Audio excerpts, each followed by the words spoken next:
Block 2, Unit 5. The development and function of an organism is in large part controlled by genes.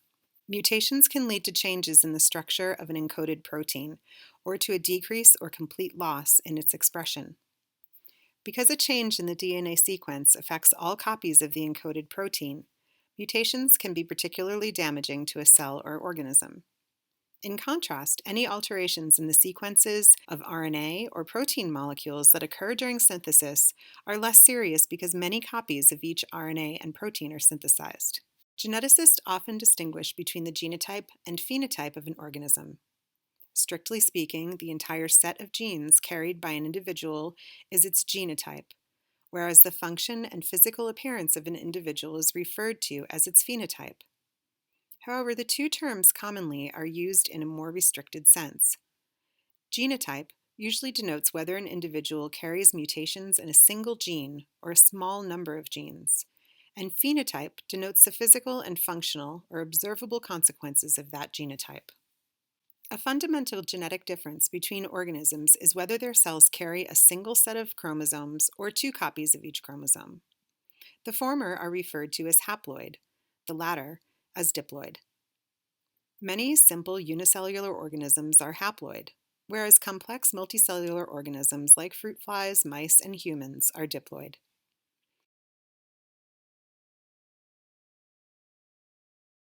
Different forms of a gene, normal and mutant, are referred to as alleles. Since diploid organisms carry two copies of each gene, they may carry identical alleles, that is, be homozygous for a gene, or carry different alleles, that is, be heterozygous for a gene. A recessive mutation is one in which both alleles must be mutant in order for the mutant phenotype to be observed. That is, the individual must be homozygous for the mutant allele to show the mutant phenotype. In contrast, the phenotypic consequences of a dominant mutation are observed in a heterozygous individual carrying one mutant and one normal allele. Recessive mutations inactivate the affected gene and lead to a loss of function. For instance, recessive mutations may remove all or part of the gene from the chromosome, disrupt expression of the gene, or alter the structure of the encoded protein, thereby altering its function. Conversely, dominant mutations often lead to a gain of function. For example, dominant mutations may increase the activity of a given gene product, confer a new activity on the gene product, or lead to an inappropriate spatial and temporal expression. It's important to remember that these are general rules and don't always apply to every gene.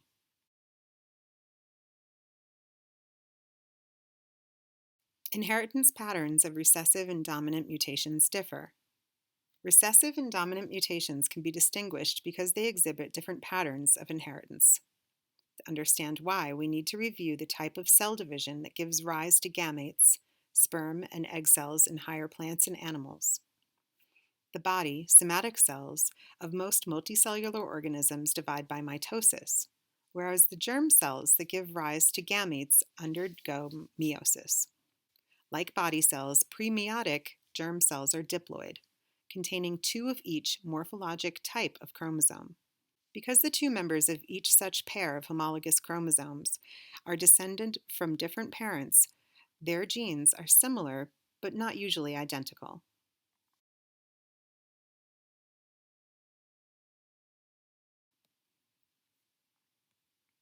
In meiosis, one round of DNA replication, which makes the cell 4N, followed by two separate cell divisions, yielding four haploid 1N cells that contain only one chromosome of each homologous pair. The apportionment or segregation of homologous chromosomes to daughter cells during the first meiotic division is random. That is, the maternally and paternally derived members of each pair, called homologs, segregate independently, yielding cells with different mixes of paternal and maternal chromosomes. Thus, paternal characteristics are reassorted randomly into each new germ cell, eggs or sperm, during meiosis. The number of possible varieties of meiotic segregants is 2n, where n is the haploid number of chromosomes. So a given gene has two possible outcomes in the resulting germ cells. Now let's see what phenotypes are generated by mating of wild-type individuals, normal copies of one gene, with mutants carrying either a dominant or recessive mutation. Half the gametes from an individual heterozygous for a dominant mutation in a particular gene will have the wild-type allele, and half will have the mutant allele. Since fertilization of female gametes by male gametes occurs randomly, half of the first filial F1 progeny resulting from the cross between a normal wild-type individual and a mutant individual carrying a single dominant allele will exhibit the mutant phenotype. In contrast, all of the gametes produced by a mutant homozygous for a recessive mutation will carry the mutant allele.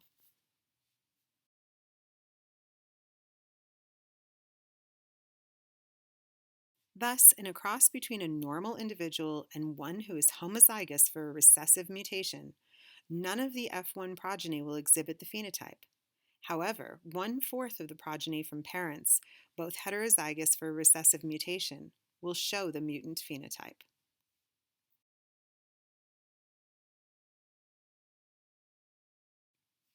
Fly chromosomes and genes. Drosophila have about 17,000 genes located on 4 chromosomes. Sex chromosomes X and Y, called chromosome 1, 2, 3, and 4. Humans have about 21,000 genes located on 23 chromosomes. About 75% of human genes that are associated with a disease are represented in the fly genome.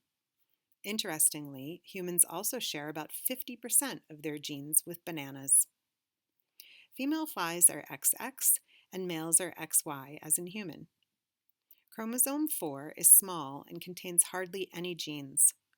Like most organisms in Drosophila, genes are named after their loss of function phenotype, for example, the opposite of what they do. For instance, the white gene makes eyes red. When it's mutated, the eyes are white.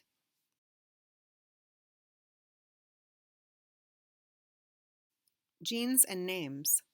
Drosophila are diploid, so have 2 alleles or gene forms at each genetic locus, position on the chromosome. As in humans, recessive genes require both alleles to be mutated to exhibit a phenotype, while dominant genes require only one.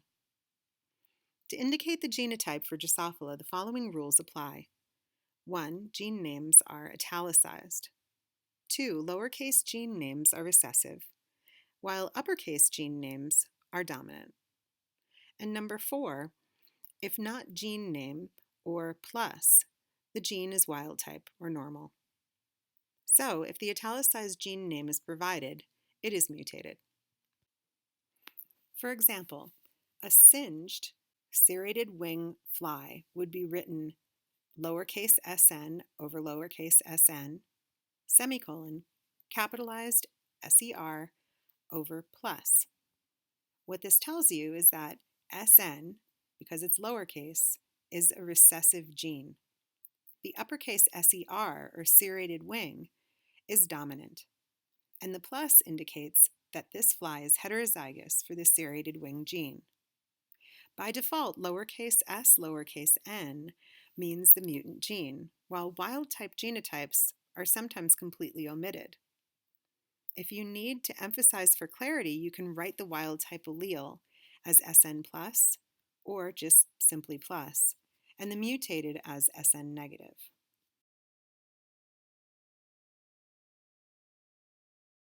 Creating mutations in flies. Usually, you mutagenize males with ethyl methane sulfonate, EMS, or X-rays. EMS is the most convenient chemical for routine mutagenesis, administered by feeding to adult males. Males are placed in an empty bottle and starved for 12 to 24 hours before being allowed to feed for 12 to 24 hours on an EMS solution. Males are used because they don't need to be virgins. Also, they're more resistant to DNA damage, which means that they can tolerate enough damage to get useful mutations. Note that you only care about mutations in the germline, not the soma. Then you cross to females. Each first generation, F1, will have a unique heterozygous mutation inherited from the father's germline. At the F1 stage, you can only identify viable dominant mutations. An exception is if you mutagenize females instead of males. You can find X-linked recessive mutations in the male F1s. If your viable dominant mutation is sterile, you're out of luck because you can't propagate it beyond that one male. This motivates a need for more complicated screen designs.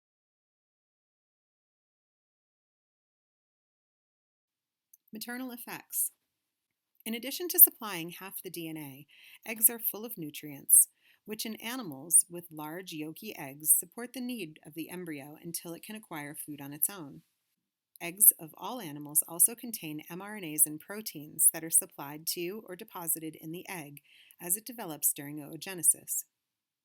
These maternal gene products regulate meiosis, oocyte development, and early development of the embryo, including fertilization, transitions between meiotic and mitotic cell cycles, and the switch from utilization of mRNAs and proteins provided by the mother to the embryo's own gene products during zygotic genome activation.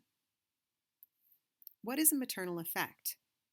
Recessive mutations disrupting zygotic gene function produce visible phenotypes only when the embryo is of homozygous mutant genotype, and thus has two copies of the mutated or abnormal gene.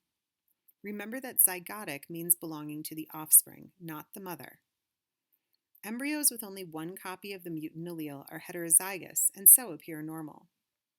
If the zygotically required gene is also maternally expressed, the maternal gene products can weaken the developmental consequences even when zygotic gene function is absent in the genotypically homozygous mutant progeny. In other words, if the offspring do not have a normal copy, a normal maternal copy can weaken the phenotype in the offspring. In such cases, the embryos will have a milder defect than would otherwise be predicted based on gene expression pattern or abundance, because the maternal product compensates for impaired zygotic gene function. CHEK1, grapes and flies, is a maternal effect gene.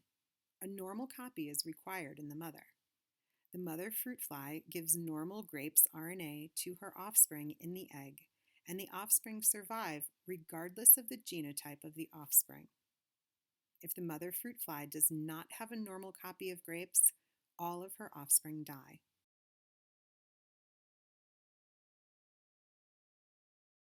The value of studying genetics is in understanding how we can predict the likelihood of inheriting particular traits. This can help plant and animal breeders in developing varieties that have more desirable qualities. It can also help people explain and predict patterns of inheritance in family lines. One of the easiest ways to calculate the mathematical probability of inheriting a specific trait was invented by an early 20th century English geneticist named Reginald Punnett. His technique employs what we now call a Punnett square. This is a simple graphical way of discovering all of the potential combinations of genotypes that can occur in children, given the genotypes of the parents. It can also show us the odds of each of the offspring genotypes occurring. Setting up and using a Punnett square is quite simple once you understand how it works. You begin by drawing a grid of the perpendicular lines. Next, you put the genotype of one parent across the top and that of the other parent down the left side. For example, if a parent pea plant genotypes were YY and GG respectively, the setup would be like this. Note that only one letter goes in each box for the parents. It does not matter which parent is on the side or the top of the Punnett square. Next, all you have to do is fill in the boxes by copying the row and column head letters down or across into the empty squares. This gives us the predicted frequency of all of the potential genotypes among the offspring each time reproduction occurs. In this example, 100% of the offspring will likely be heterozygous, YG. Since the Y yellow allele is dominant over the green G allele for pea plants, 100% of the YG offspring will have a yellow phenotype, as Mendel observed with his breeding experiments.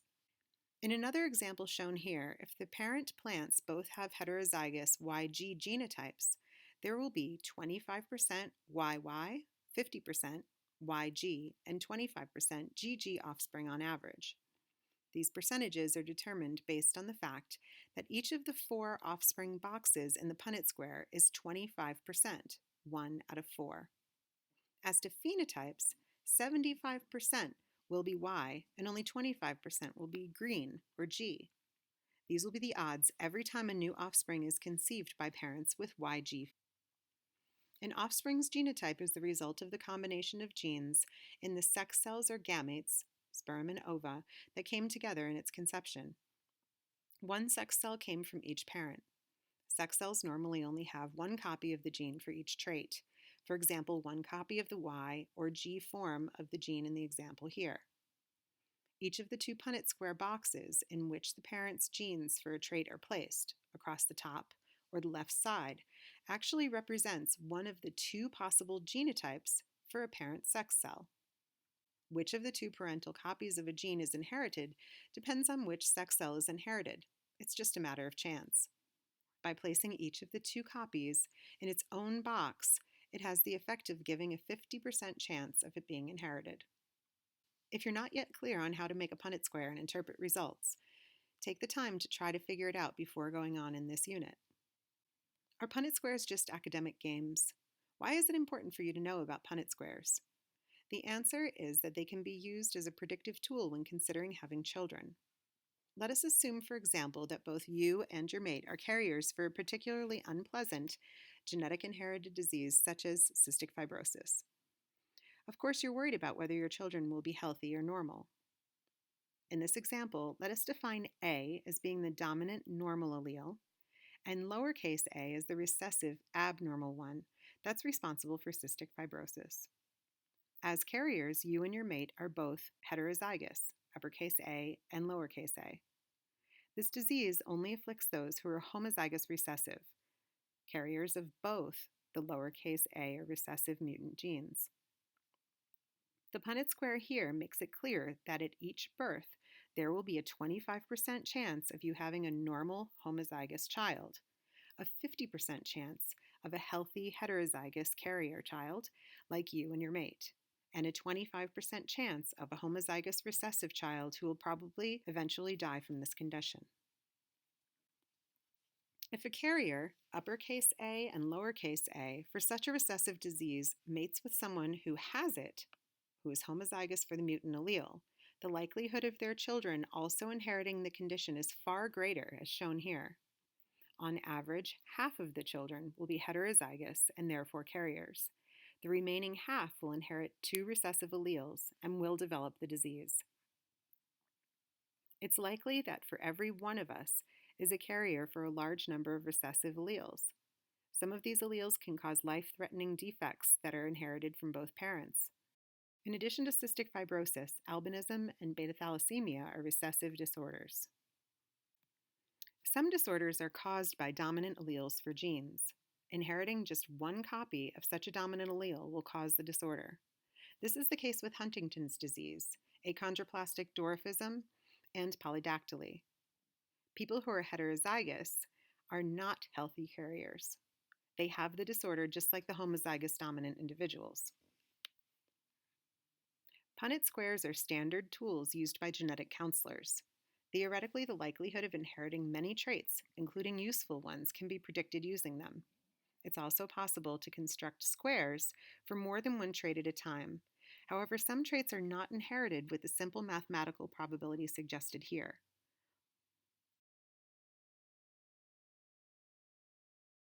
Flies exhibit the same types of inheritance, two alleles for a given trait. Alleles can be dominant or recessive. As a model of cancer, flies can carry mutations similar to those found in cancerous tumors. However, maintaining these mutations in a fly line can be difficult, especially when a homozygous trait is lethal. Drosophila cannot be readily frozen or archived. Mutants have to be continually bred to maintain the often difficult to obtain genetic lines. In addition, many of the most interesting genes in Drosophila are essential for life and have to be bred as heterozygous. Both male and female have one copy of the mutated allele that have no phenotype. For example, if a mutation occurs in a necessary gene and is inherited in a recessive manner, two copies are necessary for the phenotype. Say, for example, death. It may be interesting to show how and when the mutation causes death, but you would not be able to breed flies that are homozygous for the mutation to get a homozygous population because they die. So you need to maintain the flies as heterozygotes to give you a 25% homozygous offspring. To determine which flies are wild type, heterozygous, or homozygous for the gene mutation, you would have to genetically test every single fly, which is not feasible.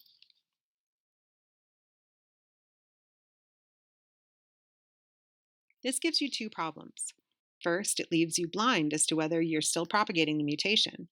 Second, as you cross your heterozygotes to one another, you lose all of the mutant over mutant offspring, and this selection reduces the allele frequency of your mutation of interest in every single generation. This is a problem in all constitutively diploid organisms, including mice.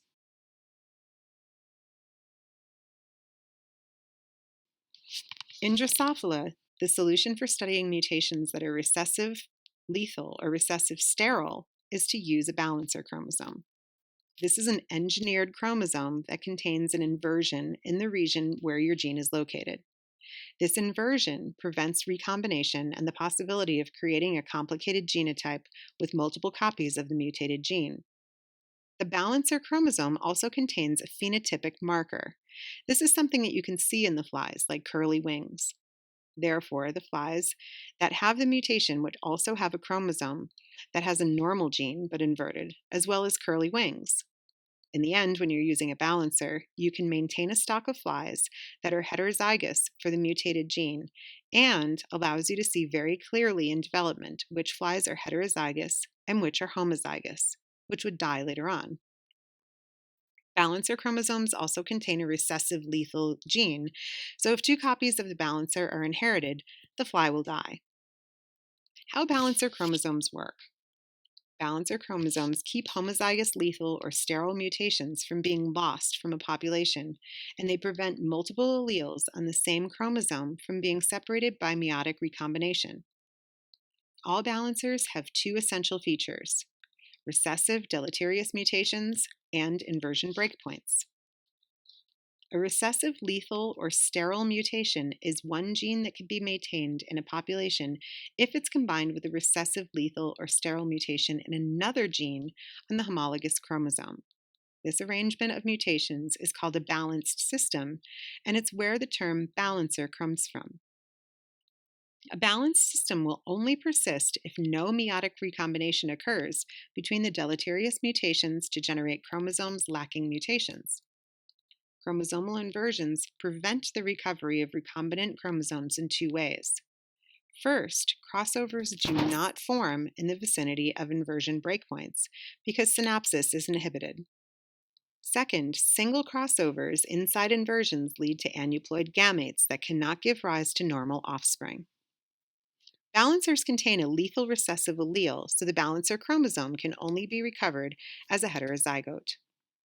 A fly with the curly wing mutation has a dominant, visible phenotype, for example, curly wings. This mutation is also lethal when homozygous. CY shows the position of the curly mutation on the balancer chromosome, while plus shows the wild type genotype. Both parents are heterozygous, so they both have curly wings.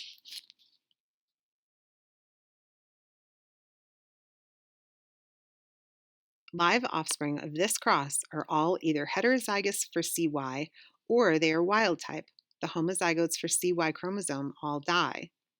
You can choose the balancer flies by looking for curly wings. If a mutation occurs in a wild type fly, the mutant chromosome can be maintained as a heterozygote with the balancer chromosome. The image here shows Y. This cross would yield three possible genotypes: CY over CY, where they all die because this is on the balancer chromosome that harbors the deleterious gene. CY over M, they live unless M is a dominant lethal. These flies also have curly wings.